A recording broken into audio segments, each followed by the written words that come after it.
welcome to the fifth and final live broadcast of LORCA Live 2020. I'm Russell Gundry and I'm a Director of Innovation Programmes at Plexel. And I'm delighted to be hosting this afternoon.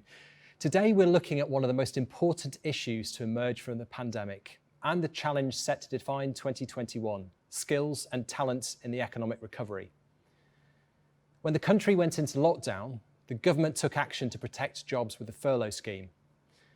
But while subsequent interventions have rightly focused on financial support for businesses, the furlough scheme is coming to an end. We can expect further economic disruption and rising unemployment levels. Cyber is one of the few sectors that continues to grow during the pandemic.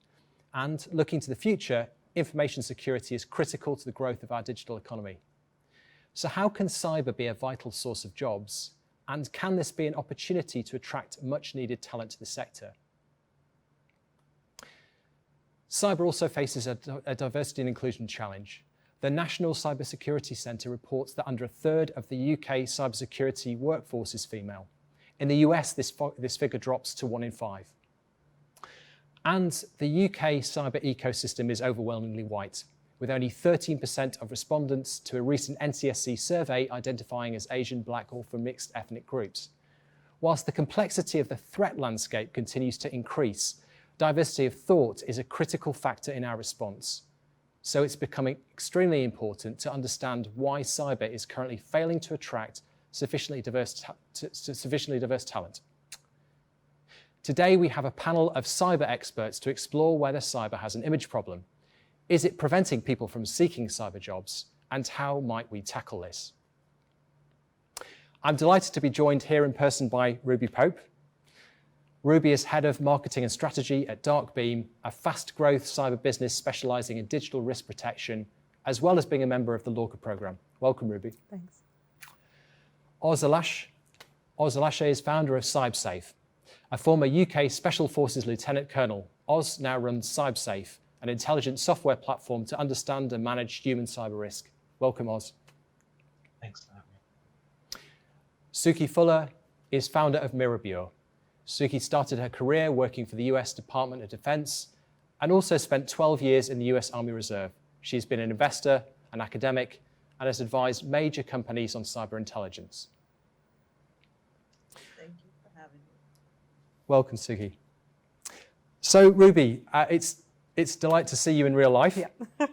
If I come to you first, so as a marketing professional, this issue of cyber as having an image problem, do you agree with that statement?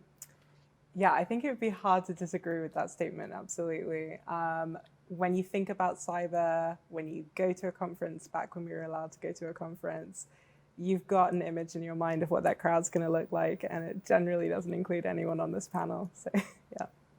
What would you characterize the sort of the typical cyber panel as being? I think if I was being impolite, I would say pale, male, and stale, I think. Generally, you're looking at middle-aged white man. If you're lucky, you might find an Asian man, but if you try and find a woman, you try and find an ethnic minority outside of Asian, it's difficult. Thank you. Okay, well, I think that gives us an image to bear in mind, and unfortunately not the first time that I've heard that statement. Oz, let me come to you. We talked a little bit about what the need for a more diverse representation is, but bearing in mind your extensive experience, what needs to be done to start changing preconceptions and why? Hey, thanks so much for the question. And I guess maybe from my perspective, I often wonder whether we are looking at the problem correctly in the first place. The image problem is maybe one bit, but if you look at the data, actually, it does suggest something slightly more nuanced.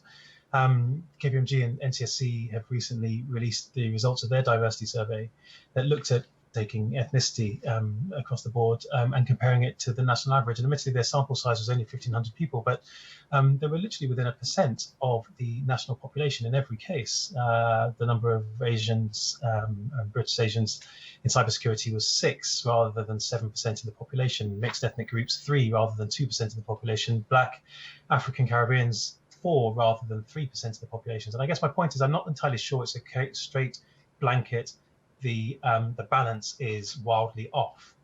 I do agree that you might attend certain events and see maybe certain groups of people. And I think actually what we're really looking at is what kinds of roles are people in, what kinds of access do they have, how many opportunities, and indeed are people being encouraged to rise through it. I'm not sure that the image problem that cyber has is as straightforward as getting more ethnic minorities or indeed more women into it, although clearly the 31% to 66% female to male ratio clearly needs to be balanced more to represent the population. So I guess I would just maybe challenge a couple of the assumptions. I think we're very comfortable with the idea we need to do more to encourage a greater, broader representation. I think we actually also need to do more with what we have as a community to ensure that we're pulling that through. Because like I said, the numbers actually demonstrate that we do have the numbers, which don't have them necessarily in the right place. It's a really interesting point, and thank you, Oz. Certainly from our research in LORCA, the cohort representation from an ethnic point of view actually over indexes against the national average. And it's a really important point to pull out that actually that this could be about sound bites, and actually we kind of need to go to a different place from that. Can I ask you to talk more about what from your perspective then do we need to think about in terms of diversity of representation if we go beyond the obvious, if you will? Yeah. No, well, as you say, diversity of representation, which is not just about more than just ethnicity and more than gender, but actually a whole range of other aspects of us as people. What do we need to think about in order to broaden that? Well, the reality is we want an industry that allows people to be themselves, bring them their full selves to engage with what we do. So really, as an industry and of course as a nation, we need to really ask ourselves whether we're encouraging that. Are we making it easy for people to shine and show their skills without needing to conform to specific patterns or specific representative groups? And that may not just be about what they look like or indeed their sexuality, but actually maybe just indeed the way they express themselves. I think we are facing a situation where tomorrow's workforce, and indeed even the workforce that's just entering the workplace, expects a lot more than just to go to work. What can we do to help people really find that purpose in cybersecurity, the purpose of securing society, the purpose of enabling people to use technology to fundamentally change the way that the world operates? I think we can do more there. I think actually we can do more from a policy perspective. We can definitely do more at organizational level. Thank you, Oz, and also thank you for really exploding this question of flattening the issue to simple things and introducing a lot more depth. Suki, let me come to you. Picking up on this point of purpose and noting your extensive and illustrious experience, what is it about purpose that is missing? Because at some level we've heard throughout this week about how critical cyber is to the future of the economy and the threat to national infrastructure, and yet people just don't seem to see either purpose from being attracted into the sector or indeed necessarily in their jobs, as Oz has pointed out. Why is this, and what can we do to improve this sense of purpose in the profession? I think there's an issue of classification when it comes down to people thinking about cyber. They think of it as an add-on, when I really think that people need to recognize that this is a core. It's not an add-on profession. It's not an add-on part of a business or of a sector. It's actually at the core, because even for the person that has a store on the high street, they need cybersecurity to protect their supply chain. When they're ordering something on their computer in their company, they need that cybersecurity protection. They need it when they are ringing up a customer in their store. They need it for the security of that store when they're not in that store. And people always think of cybersecurity as being something just associated with technology, and it's for tech companies, it's for e-commerce, it's for whatever's online. So there is this mindset issue of the classification of exactly what cybersecurity is. It's at the core of every industry. It's at the core of our lives. And people need to not think of it as an add-on. Mm-hmm. Thank you. And as a related question to that point, Ruby, both in the recent LORCA report, but also throughout this week, we've talked and heard about cyber's storytelling problem. And it seems that, and I think it touches on Suki's point, that often we see cyber experts in a bit of a vacuum talking to other cyber experts about cyber challenges. How do we address this question of engaging new audiences and getting people to see that cyber is, as Suki mentions, relevant to everybody? Yeah, I mean, I think it comes down to, once you've brought those diverse and new voices into cyber, where are they placed? So I think, Oz, you've got a really good point that the numbers are largely there in terms of diversity, but the reason when you go to a conference and only see one demographic is because those are the people with seniority to take the day off to go to a conference, right? So I think in terms of the storytelling aspect, I think it comes down to even the purpose and the mission of cyber startups. If you look at the larger tech industry and you look at some of the really successful startups in the last few years, when it might be giving you a lift or getting your laundry picked up or getting your groceries delivered.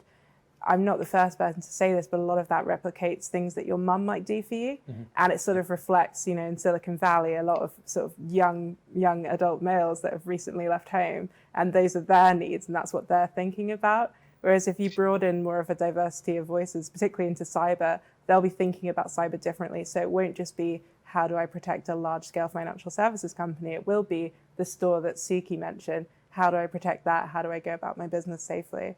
If you don't have that representation of different voices putting the story together, it's always going to sound the same. Okay, that makes sense. So it's both about people understanding the wider context, but also about the use cases, it sounds like. Yeah, definitely. I think making it relevant to your own life. You're always going to bring a lot of your own biases into it. I know I do, as much as I try not to. And unless you have someone else challenging that or putting a different spin on it, it's very easy to come up with, particularly cyber companies, something that sounds exactly the same as the next one.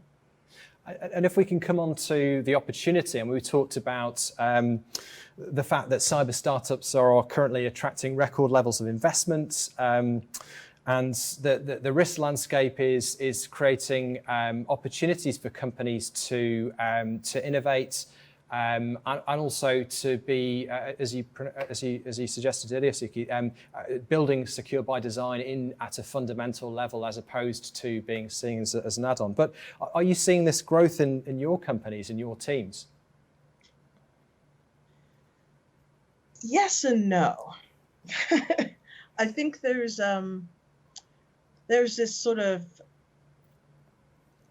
issue when it comes down to funding that I think is just sort of the taxonomy of it's an incorrect taxonomy, that cyber shouldn't really be put into the same classification as other tech. It's like, as I was saying, it's part of all tech. It's part of every sort of business. So when people are going out and they're getting funding, when they are telling the same story, as Ruby said, it's like another laundry app. They're telling the same story. It's like funding, it's not, well, what are you going to make different about, laundry apps? So you're seeing people get the opportunity to pitch, but they're not pitching anything that's really innovative. And that's personally what I'm seeing, is that there seems to be a sort of let's add on to something that already exists. I'm not seeing as much innovation. So the people that are doing something really innovative are getting a lot of eyes on them. They're being able to pitch. They might be getting funding. But there's a lot of companies out there pitching the same of. And I think that's where the issue is. It's about figuring out who's pitching the good stuff, diluting. It's really diluting. That's what I think. It's diluting the market. We have too many people pitching the same of, and it's hard to find the really innovative companies, because a lot of them aren't even looking for funding. They're just bootstrapping, because it seems to be the better way for a lot of companies now, just to bootstrap and get as far as you can and then look for funding, because we don't always have to get funding.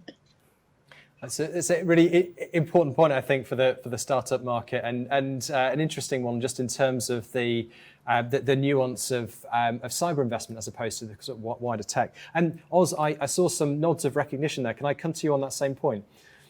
Yeah, well, I guess I should declare my hand. As a venture that has actually taken funding, actually a couple of rounds of funding, which has been particularly helpful for us in order to bring on the talent that we need to do what we want to do, fundamentally transform the way that society addresses, in our particular case, the human aspect of cybersecurity, and do so in a way that makes the most of data and the evidence through their research. For us, this is a lifeline. We simply wouldn't have been able to do what we've done so far in the time. That said, and so in terms, you're right, there is access to funds available. Could it be easier? Of course it could. Should everybody get funded? No, they shouldn't.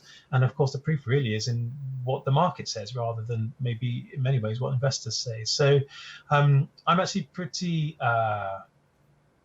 what's the word I'm looking for? Positive, and actually quite feeling quite supported. We're very blessed here in the UK. We have a huge amount of resource. LORCA is a fantastic example, helping organizations, helping young startups and scale-ups. The Tech Nation program is another one. So I've got nothing to say negative about the funding scene, other than to say that, again, we should be bold as a nation. We should be bold, but we should also make people prove these ideas are worth investing in. And of course, that's really what the market does. Thank you. Well, I think that both the capturing both the boldness and the proof points sets quite an exciting aspiration to aim for. Ruby, on this question of perception, we've certainly seen predictions that increasingly connected devices will mean that people need to take increasingly personal responsibility for cybersecurity. When cyber becomes more of a personal issue, will that change engagement in the industry? I think it already is.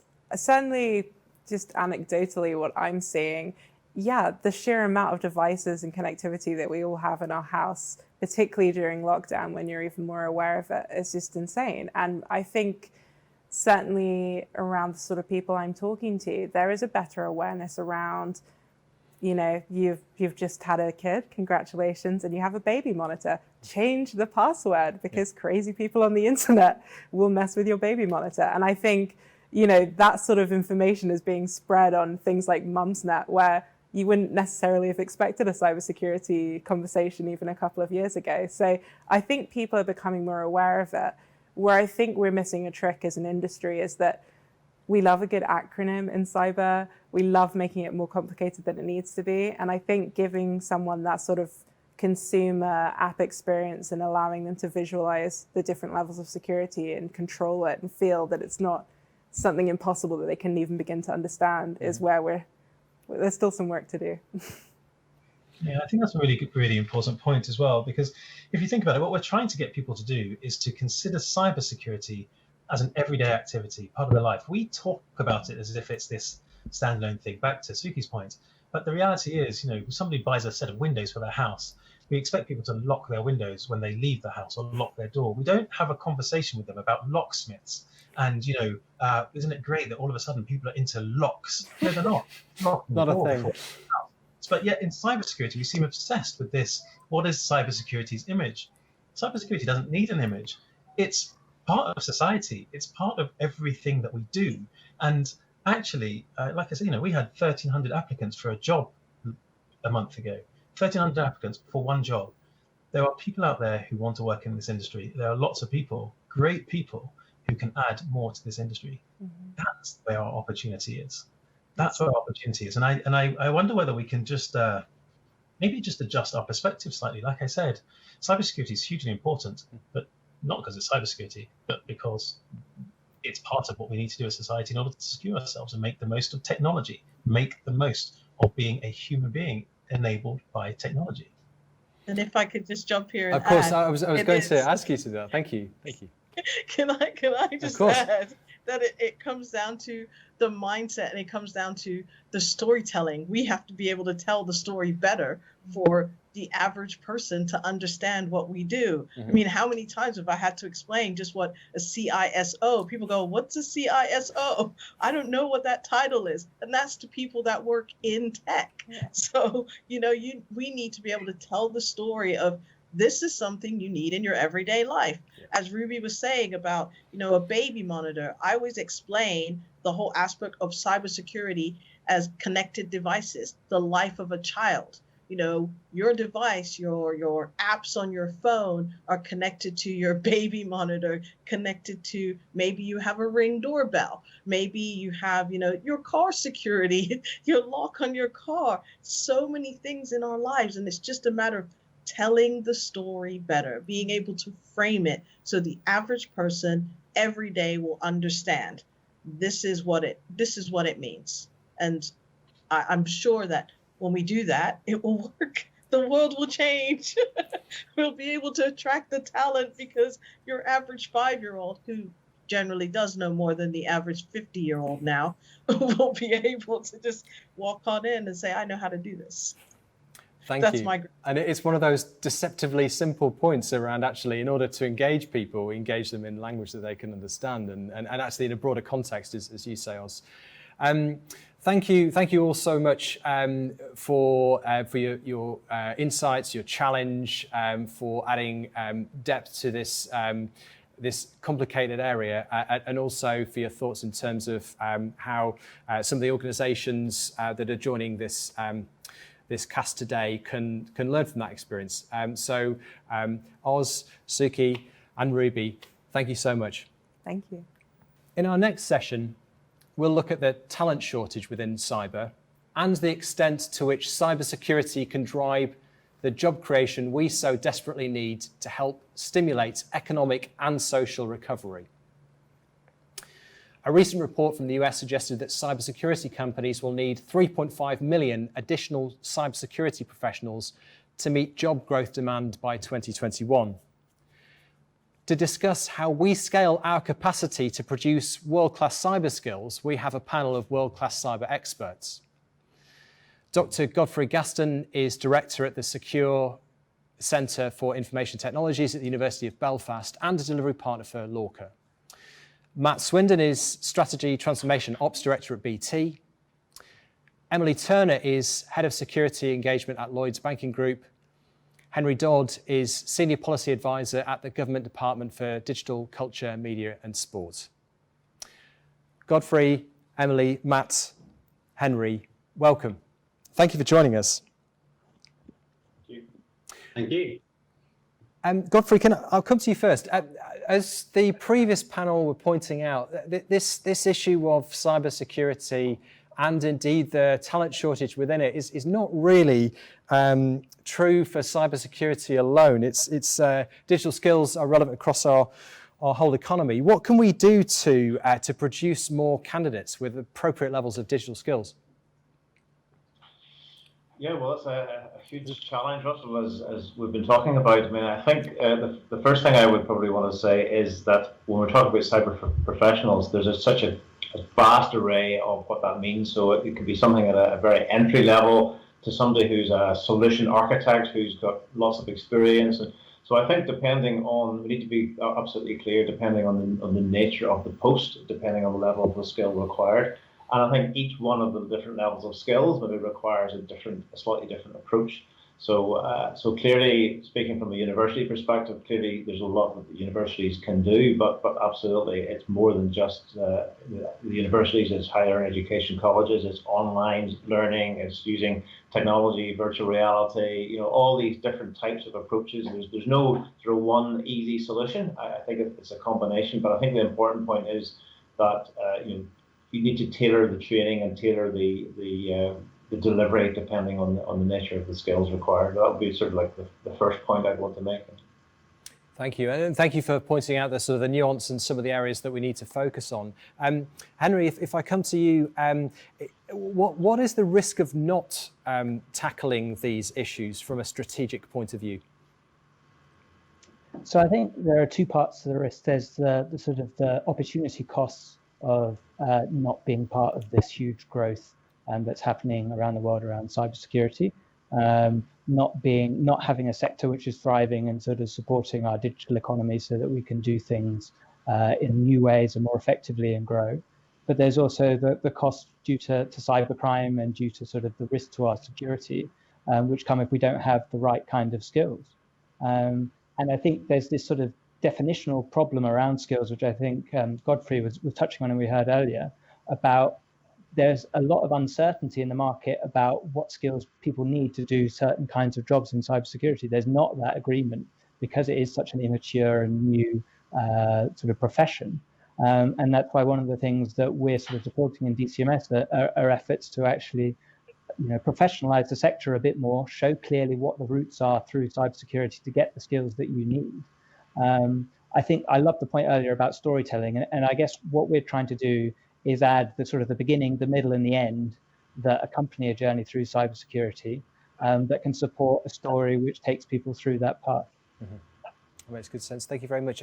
Emily and Matt, I saw you both nodding definitively along with what Henry was saying there in terms of shaping career paths. Emily, if I come to you first, what about that early intervention? So how can we encourage people to find cyber as a more attractive career option at that early stage? Yeah, hi everyone. Really good to be here. So thanks for having me.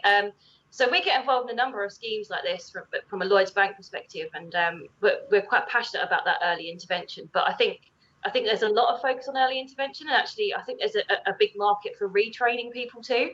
So as much as I support that, and I think that there's a lot to do, particularly around the diversity aspects and making cyber an attractive career for young girls particularly, I do think that the reskilling aspect is something we really need to focus on.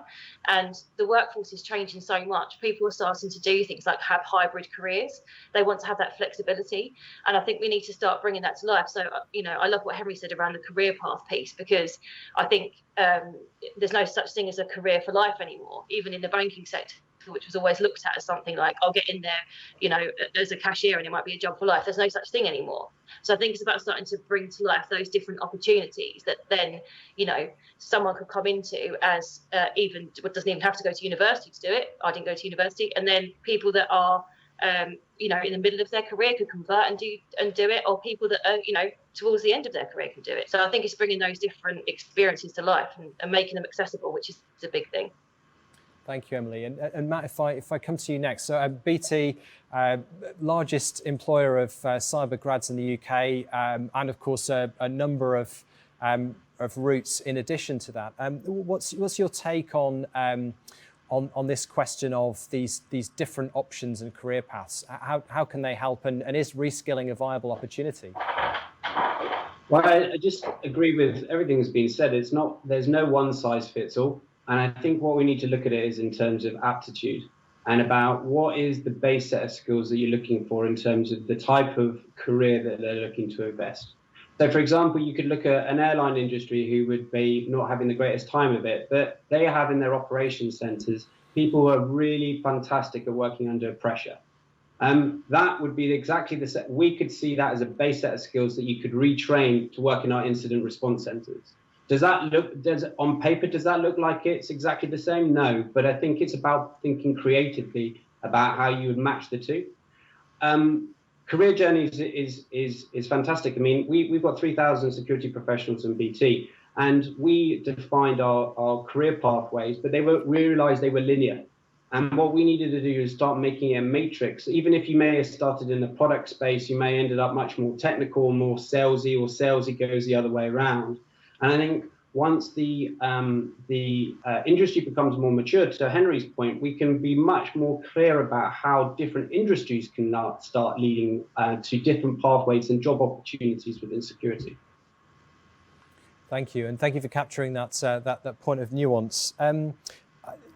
Henry, we talked earlier a bit about the scale of the challenge and also about the potential of cyber and indeed sectors like cyber to help to tackle some of the economic and social issues, particularly in terms of unemployment that will result from the current context.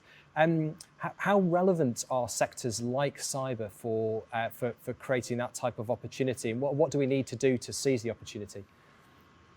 But I think it's sort of building on what's been said already. It's kind of clearly defining what skills that you need in cybersecurity, what knowledge that you need to sort of implement those skills, and what experience that you need to sit on top of that to give people assurance that you're able to do the job properly. If you're defining that, then you're able to sort of clearly trace a line where the example that was given, someone who has had a job in hospitality can find the skills that are relevant to cybersecurity and move across into a growth sector in this sort of unprecedented time. So I think it goes back to this sort of clearly showing roots into cybersecurity careers. And I guess also on sort of the point on scale, to me, I think if we could snap our fingers and make 3 million more cybersecurity professionals around the world tomorrow, I actually don't think that would fix the problem, because you need to make sure that those people actually have the skills and knowledge they need to do the jobs, and that the businesses know where to put them in order to make the most of those skills and knowledge. And then you also need people who are making decisions who aren't cybersecurity professionals to be considering the right risks and cybersecurity challenges. So your procurement team, do they have the level of cybersecurity knowledge needed? So I think there's more nuance to the 3 million figure, which I'm not entirely convinced by in any case. But I also wonder if just snapping our fingers and making more professionals is the right way to do it if we're not incorporating those other parts of the problem. Okay, and there's the important point about not everybody needs to be a cyber professional, as you've said. That actually there's the awareness more broadly. Emily, picking up on Matt's point about not just about technical skills, which I think in technical disciplines often tends to be perhaps overrepresented. There's this issue of also being able to demonstrate broader capabilities. And I know that from your role as being both technical, but also having a wider interface into a very large organisation, what do you look for? How do you see that? And what are the opportunities in terms of taking those capabilities that might be non-obvious and deploying them into needed areas? Yeah, so for us, we take very much a cultural approach to recruitment, and that's bank-wide. But I think it's especially important in cyber. So it's more around, what can you do as a team player? How do you do? All of our interview questions are about how do you perform as part of a team? Have you mentored people? Do you bring people along with you? It's those sorts of questions that we ask in the interview process that we want to identify. Is someone quite, a self-starter? Are they confident to go and, knock on doors and broach those conversations with the business? Those are the types of skills that we look for and identify early on in the process of interviewing. And I think that's very much brought to life in terms of, the whole process end to end. So when you come in, you don't just do your role. Your day job is your day job, but you're very much part of a team, part of a family. So I think that's something that is very attractive. It's back to kind of what Oz mentioned earlier around having that purpose, and you're encouraged to be quite creative on a day-to-day basis around how you actually contribute to the wider sustainability effort, be it charity, be it volunteering, anything like that. It's more than just a day job, and I think that becomes a much more attractive proposition to someone too. Matt, I'll come to you briefly just to add to that, if that's okay. How do you see that from a BT perspective? Because I think it's interesting, Emily painted this broader picture of cyber being it's more than just a day job and actually understanding and embracing the culture of the organisation. I think the one word we would say is curiosity. So again, it's against the breadth, but it's about finding the answer. Whether or not you're a cyber analyst and you're looking for the needle in the haystack, or if you're looking for a commercial offering about how you actually need to scour the market about understanding what is market relevant. Mm-hmm. It's about not being standing still and being relevant and curious to find that right answer. I totally agree in terms of the purpose. I mean, we stand very much behind we are the protector ethos, insofar as that it's not just, we mentioned in the previous panel, it's what does a cyber really mean? It's about protecting either critical national infrastructure, our friends, family, and what we do around. And I think it doesn't really matter what you do within cyber. What it is about providing that protection and having pride that you do so. And if you really lead with that in terms of your attraction policies, then you really gain the right individuals applying to work in your organisation. Thank you. And it's really interesting to hear both that and also trying to get under the lid of some of these quite big numbers. Godfrey, at the start of the conversation, you mentioned the complexity of this issue and that there are nuanced factors and multiple different routes. What are some of the innovative models that you've seen that perhaps we could pick up on and utilise more in order to address some of these challenges? Yeah, no, thanks, Russell. I think a critical point for me is around the speed of getting the skills into the industry. Every time you talk to anybody in industry, we need more, and the point of obviously universities. If we put on a new course tomorrow, in reality, by the time that course people come off that course, it's a 4 or 5 year cycle time. So that's important. I mean, we must do that. We must sort of fill the pipeline, but that's not going to solve the problem tomorrow. So I think it needs to be a balanced approach where universities are doing their bit, but then there are other faster models. And I think one of the areas that I'd like to pick up on is certainly one of these areas, but certainly we do within Northern Ireland. I'm not sure if it happens anywhere else in the UK, and it's around an academy program or a shared skills program. And essentially the way it works is companies come and say, right, here's a set of skills that we need. Can we put together a training course which lasts for maybe 12 to 16 weeks? It's focused on a particular type of cyber professional. The government comes in and funds that, and basically the people who apply, they get £150 a week to basically join the course. And at the end of the 16 weeks, the companies then get the chance to interview the candidates. So the way you look at it is, and it could be maybe 30, 40 people on these courses. So every 16 weeks, you're churning out these graduates, or not graduates, but these people who go through the course. With the right skills, the companies like it because they know it's going to be guaranteed to meet their requirements, and it's obviously there's no risk to the companies because it's funded primarily by local government. So I think these types of programs are really good. One, because they're fast, and two, because they're actually meeting a need which industry has defined. So there's a ready-made market for the graduates when they come off the course. So I think things like I'm not saying that's the only way, but that's an example of some of the more creative ways where we can very, very quickly speed up the cycle time and get the right people into the industry. Okay, so I think that really neatly articulates not just who needs to be involved, but at what point. So industry stating the needs, at what point academic institutions are involved, at what point is it reliant upon employers to then pick up, and where is government intervention required? Henry, what do you see as being the kind of ecosystem response? So how can these different institutions that we've been talking about work together in a more constructive way to help to tackle the scale of the problem, but also to do that in a way which captures some of the nuance that we've been talking about today? I think that's really important. I think the sort of creating an ecosystem which has the right components in it, whether that's the education providers, the employers, the people who have an interest in cybersecurity, and connecting those is going to be really a vital part of the solution. I guess when we're kind of thinking about how to create an ecosystem, what we're one of the areas we're interested in is kind of how a regional hub of schools or of universities or of employers can come together and address sort of very regional specific needs. I think that's an approach that we're sort of trialing in government, and we're seeing in other sort of digital skills related fields. And I think that's one that has a lot of potential. Yeah. Thank you, Henry. And Matt, BT's a national and indeed global organisation. What's your take on that in terms of the regional variations in approach and some of the mechanisms that both Henry and Godfrey have described? Well, we see it as spread betting is essentially the idea. I mean, you mentioned we did about 400 apprentices and graduates over the last 4 years, but we also have heavily invested in terms of our military engagement, as well as experience hires, as well as reskilling. And the fact of the matter is, it depends. And I think it ends up for us, we much more focused on our demand.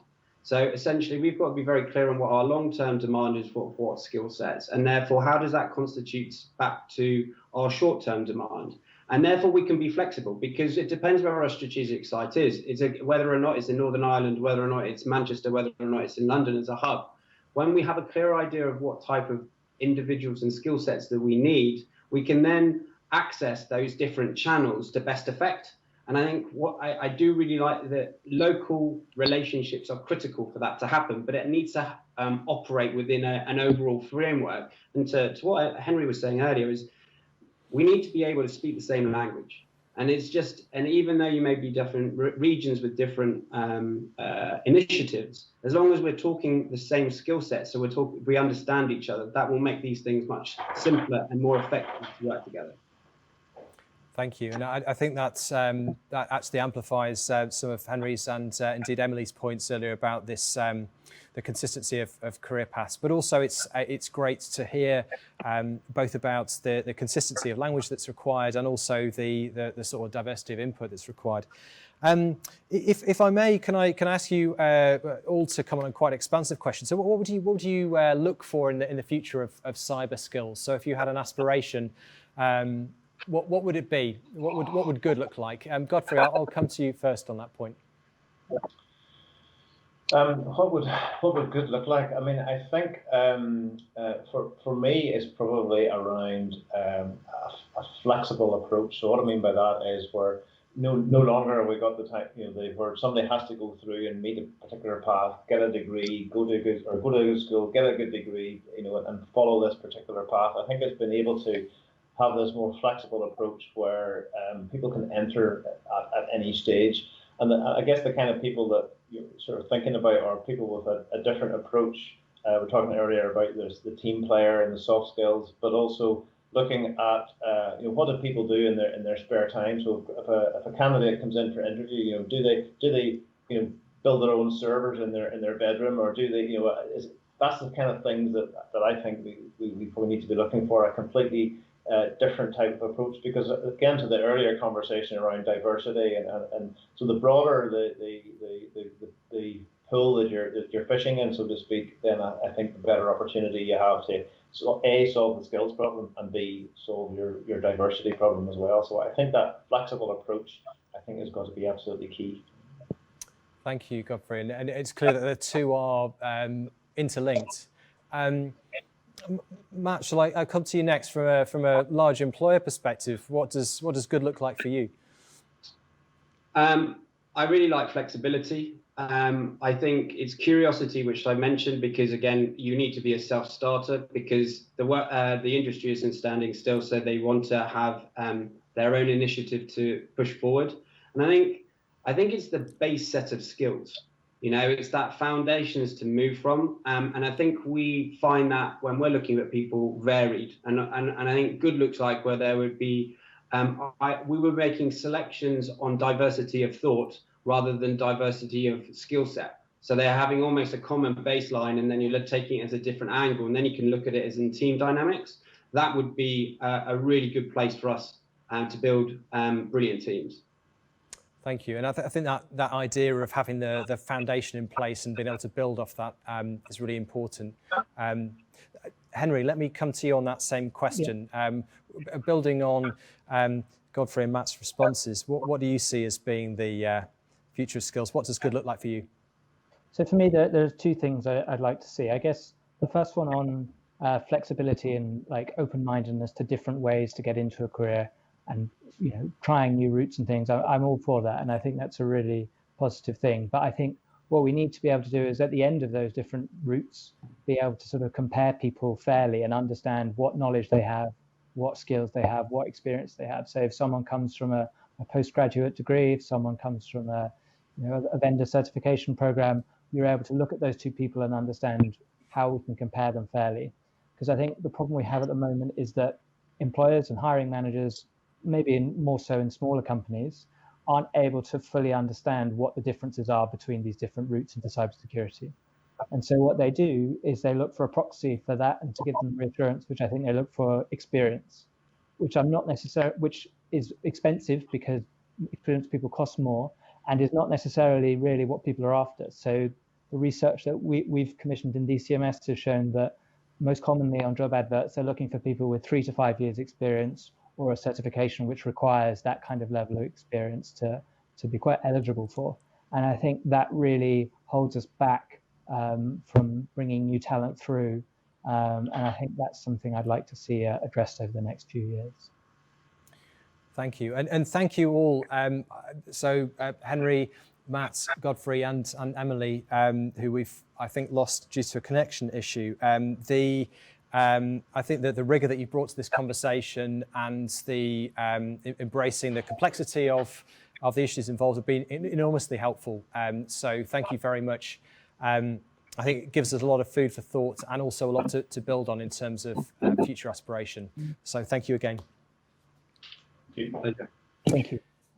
Finally, to close out LORCA Live, it is my great pleasure to introduce Saj Hook. Saj is the director of LORCA and a real driving force for cyber in the UK and on the global stage. As well as providing support to the 72 startups involved in LORCA, he's one of the best connected people in the industry, sitting at the heart of LORCA's network of entrepreneurs, investors, large and small enterprises, research institutions, and government. As a very fitting close to the incredible calibre of people that have joined us throughout this week, please stay with us for a short moment to welcome Saj Hook. Hi everyone, I'm Saj Hook, Director of the London Office for Rapid Cybersecurity Advancement. Thank you to everyone who has tuned into our daily broadcast or engaged with the range of content on our LORCA Live website. Thank you to Russell for moderating today's debate. It's been fascinating and it follows the incredible perspectives which we've heard throughout this week. It is a real privilege for me to have the last word in closing our virtual conference. So this week was a bit of an experiment for LORCA. We were originally supposed to run this event in physical form on the 18th of March. Sadly, due to the impending lockdown, plans had to be changed.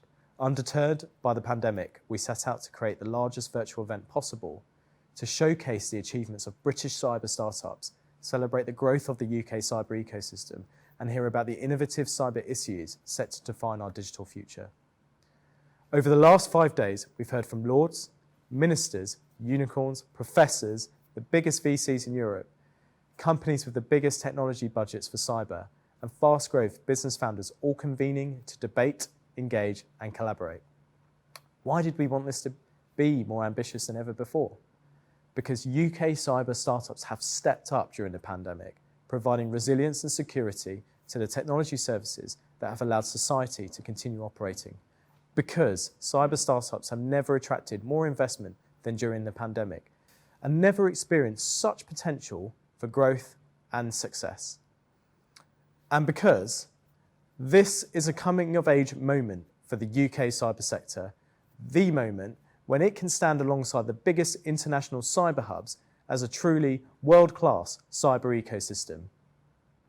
Consider this, in the worst economic crisis of our lifetimes, not one of the 72 cohort companies within the LORCA programme has failed. Of course, they've had challenges over the last 6 months, but every single cyber startup in our programme is alive and well, and many have actually closed funding rounds and continue to grow during this period. They are the future, and they need our continued support. So anything less than a virtual experience that was bigger, better, and further reaching than what we'd done before would have been a disservice to the entrepreneurs driving cyber innovation in 2020. We've also tried to capture the breadth and influence of the cybersecurity industry through our content. We wanted to reflect the extent to which cyber is now a critical business issue and a theme which is increasingly woven through technology, business, and policy trends now and into the future. To work in cyber in 2020 is to be at the forefront of some of the biggest ethical, regulatory, and political questions facing society.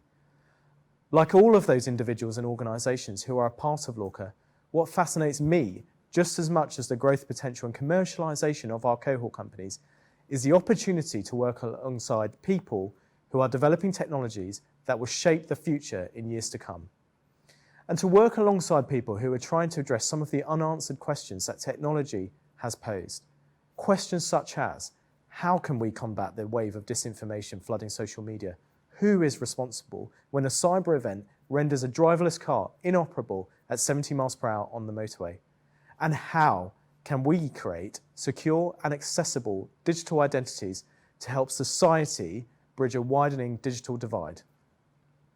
The digital world is a new Wild West, and it is cyber experts working hand in hand with those in adjacent fields such as ethics and public policy, as we have heard this week, who are introducing rules and principles to govern it. If nothing else, cyber in 2020 means predicting and asking the right questions in advance of them needing to be asked. LORCA Live is our salute to everyone working in cybersecurity across startups, corporates, investors, government, and academia. We are with you every step of the way. Throughout the week, we've talked about the importance of the UK cyber startup ecosystem And I wanted to clarify two key reasons why the success of cyber startups up and down the country is so critical to the future of our entire nation. The first is economic growth. As Matt Warman, the DCMS Minister for Digital Infrastructure, told us on Monday, there are record levels of investment going into British cyber startups. Why does that matter? Well, that is the best indicator of the market's confidence and optimism in the growth potential of these businesses. This means that the international investment market is looking to the UK to produce world-class cyber companies and create products that will be sold around the world. Considering the economic crisis in which we find ourselves, this is such good news because it means cyber companies will be the ones driving economic growth, creating jobs, and taking British IP worldwide. In the same way that fintech emerged out of the financial crisis as a new and growing sector of our economy, I believe that cyber can and will define the post-pandemic economic recovery, both directly through the continued growth of its sectoral economic contribution and indirectly as an enabler for a wider digital economy which has expanded and leapt forward by at least a decade in the space of a few short months. Put simply, cybersecurity is now equally as critical for the multinational corporation as it is for the local baker who has pivoted their business during the last 6 months and now accepts online orders and payments for the first time. The second key reason for the importance of a robust and sustainable UK cyber ecosystem is because we are truly stepping into new and unknown territory. The COVID-19 pandemic means we're walking into a perfect storm of an expanded attack surface, unknown vulnerabilities, and low levels of cyber literacy and security hygiene. The use of data has never been more important. More people working from home in insecure environments, and we are spending more and more time online, buying food, watching content, and connecting to families and friends. Even before the pandemic, we knew there were challenges ahead due to our increasing reliance on technology. The problem is, as we've heard today, there is a realism gap between the perceived risk of being online at an individual level and the ultimate consequence when things go wrong. Or to frame this another way, we are in the midst of a global health pandemic. Concurrently, we have heard this week about the increase in attacks on the health sector. Today, it is being reported that a murder investigation has been opened by the German police after a patient died following a ransomware attack on a hospital. Cyber resilience is a matter of national security, and the consequences of a concerted cyber attack on the UK means we can't afford to do anything other than maximise our investment, further accelerate innovation, and create our best possible digital future.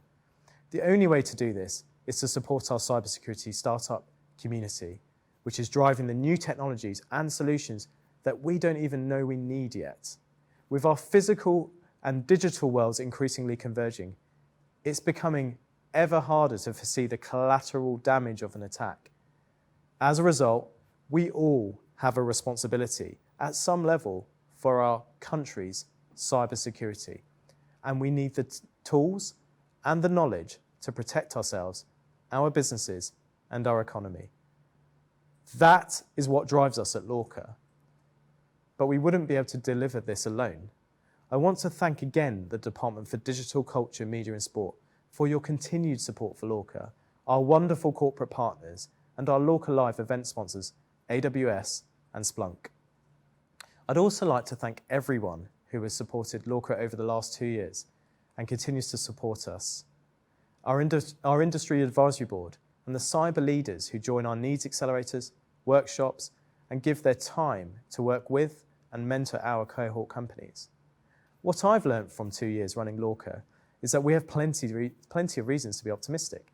Despite the pandemic and the economic challenges which we may face in the coming months, the UK has a long-term track record of producing world-class cyber companies and innovations. We have world-class academic institutions. We have a critical mass of global investors. We have a government fully committed to supporting the cyber industry, and we have a vibrant community of entrepreneurs and a wealth of expertise within industry collaborating with cyber startups day in and day out. Of course, there is still that needs to be done to overcome the challenges ahead. The funding gap for early stage businesses needs to be addressed to ensure the sustainability of the sector. Too few rounds are being raised by first-time entrepreneurs and those raising capital for the first time. Too much money continues to go to too few later stage startups who have already survived the famous Valley of Death. Without more intervention and support for our early stage startups, we risk limiting the potential of a generation of talent which we will rely on to grow our way back to a prosperous economic future. But through the thousands of hours that we've spent with our cohort companies and the willingness from wider industry to come together and support the next generation of cyber businesses in the UK, there is a clear appetite from entrepreneurs, business leaders, and government to learn, collaborate, and champion the ecosystem as a whole. More importantly, I want to recognise the startup founders and the teams whose determination, grit, and courage is the future of our country. Speaking directly to those entrepreneurs, I want to say that LORCA is here to support you. We admire what you're achieving, and we want to make your success a reality. So what role does LORCA have to play in all of this? In our live broadcast on the first day of LORCA Live, Andrew Rowan, Managing Director of Plexel, gave an update on what LORCA has achieved over the last 2 years. And we're incredibly proud of the numbers. £153 million raised by cohort companies, £26 million in revenue generated, and 844 contracts secured. But I believe we're just getting started. We've created an ecosystem to commercialise and scale cyber startups, and the success of the 72 companies we have supported shows what a difference government backing combined with private sector support can make. Our cohort companies, for instance, are set to create over 800 jobs by 2022. This could be a vital lifeline during the economic recovery as the employment landscape rebalances. We've supported many digital skills initiatives and campaigned to increase diversity and inclusion in cyber. We want to continue this work and stimulate startup growth in a way that makes cyber careers accessible to as many people as possible. And we're very proud of the fact that 58% of our cohort companies are based outside of London, with 36% based across regional areas of the UK and 22% having moved to the UK through LORCA to engage and grow into the UK market. LORCA is an access point to growth capital, global industry and capital markets in London for startups around the country and a critical springboard to international markets around the world. We can't do this without the support of government, and specifically the support of the Department for Digital Culture, Media and Support has been essential to stimulating cyber startup success through our programmes. We are confident government stands shoulder to shoulder with us in our ongoing commitment to creating a world-class cyber ecosystem in the UK. These are exciting times to be a cyber entrepreneur in the UK. My intention is that LORCA continues to sit at the heart of the UK ecosystem, helping our most promising startups and scale-ups realise their full potential and helping to shape and grow successful cyber startups for many years to come. The conversation doesn't end here. Our website and all of our content will be online and available on demand, and LORCA Live will be returning in March 2021. Crucially, the debates this week are actually the start of an important narrative of LORCA raising, exploring, and debating the big issues in cybersecurity long beyond today. Thank you to all of our speakers, sponsors, partners for making the week so successful and for enabling us to do this. But I want to finish where I started by thanking our LORCA startup community. Specifically, thank you for your ambition, for your vision, for your determination in creating new value at a time when it has never been more important to us all. Thank you all for joining, and goodbye.